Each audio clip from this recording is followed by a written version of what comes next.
Norway, Germany, and now Holland. 3 different national teams take the pitch wearing T-shirts asking for human rights. FIFA has said that it won't take action because the messaging isn't political. And England said they're considering it too, Gab. Will this lead anywhere? I mean, it refers to Qatar 2022, of course. It does, and now people are saying, "Oh, should we boycott the Qatar World Cup?" I mean, guys, should have done it 10 years ago. No, 12 years ago. 12 years ago.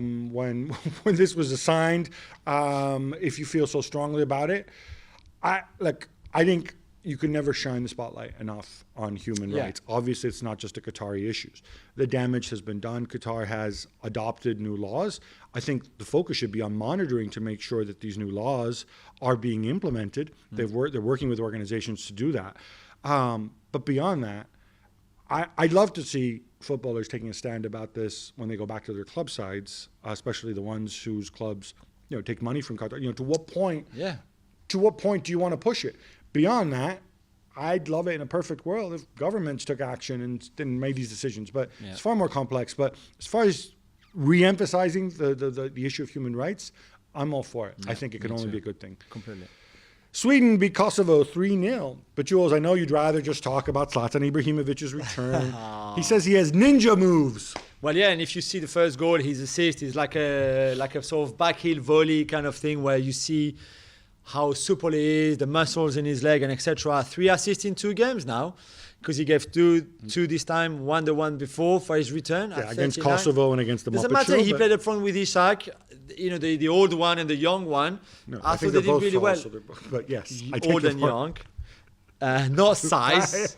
And this is good. This is good for Sweden. This is good for football. I'm all for him. I think Milan would love it if he took a break in the third. Yeah, no, I know, but that's not going to happen. After losing to Turkey, Holland turned it around, beating Latvia 2-0.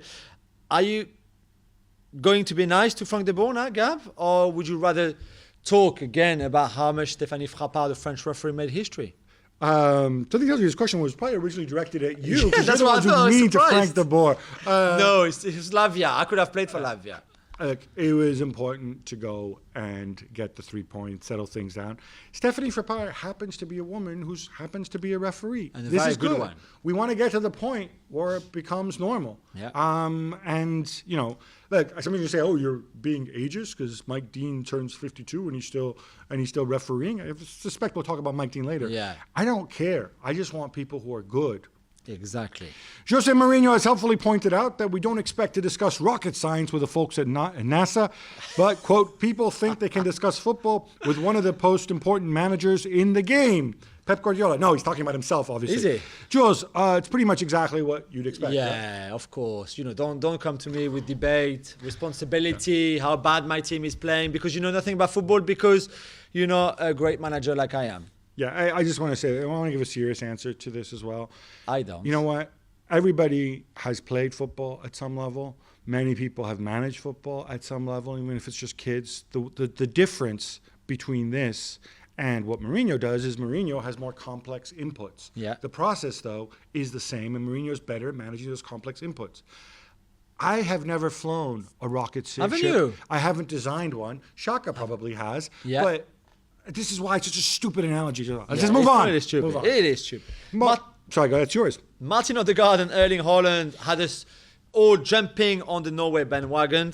But Gab, do we need to reconsider now that they got spanked at home by Turkey 3-0 and they were bad? We need to reconsider. They were bad. Some of the defending was terrible. It was fun being on the show with Jan having a go at the defender. He said, we can't defend. I mean, they've got Christopher Ayer, the tallest right back ever. Did you see how close the guy got Sayuncu? Look, can I say something else?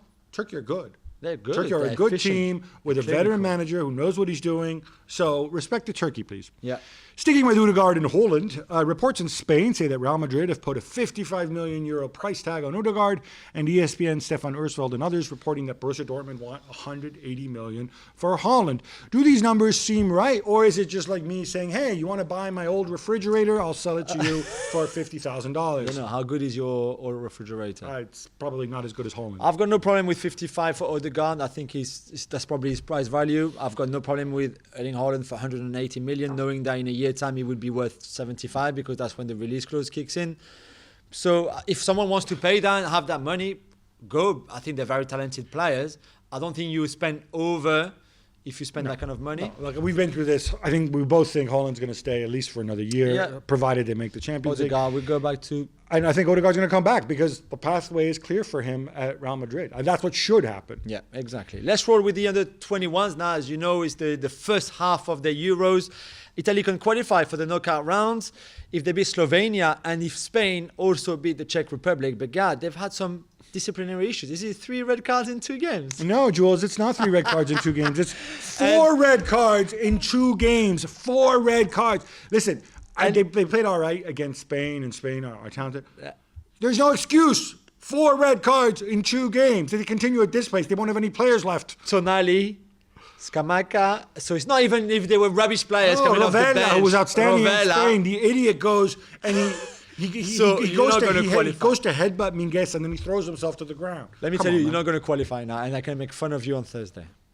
Jules, we spent years praising England for how they've turned around their youth development and now producing tons of young talent.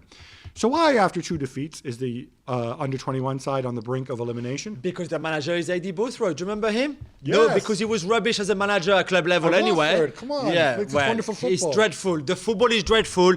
He's a dreadful manager. The team selection is dreadful. They've got so much talent in that England under-21 team, so much talent, and yet he's wasting it. He's running it. It makes me mad watching them play. It makes me mad. He's one of those guys who gets stereotyped for playing long ball, agricultural football, blah, blah, blah, which is totally out of keeping with the way English clubs play today. I don't understand why he just seems out of step with the rest of the FA. That's all I'm going to say. Just don't have him there. Please get rid of him. Reports in Italy is saying that Juventus are trying to cash in on Aaron Ramsey, who is 30 and has 3 years left on his current contract. Supposedly, there's interest from Liverpool, Everton, and even Spurs, Gab. Yeah, I don't know who's putting this. Look, Aaron Ramsey is on an enormous contract. How much is he earning? Something like 400? It's not 400K a week. Some Muppet reported that, and everybody 300. Even Even that is a lot of money. It's about £250,000 a week if you think in pounds. It's way too much money for a guy who's injured all the time. He's missed half the starts for Juventus, and he hasn't been that good when he's played. So I think this is all nonsense. I think they might be in a situation where they give him away, but I certainly don't see them making any money back. And I certainly hope he never plays for Spurs. You don't want to go down the Sol Campbell Judas route, do you? Definitely not. Thanks so much for watching ESPN on YouTube. And for more sports highlights and analysis, be sure to download the ESPN app. And for premium content and live streaming, subscribe to ESPN Plus.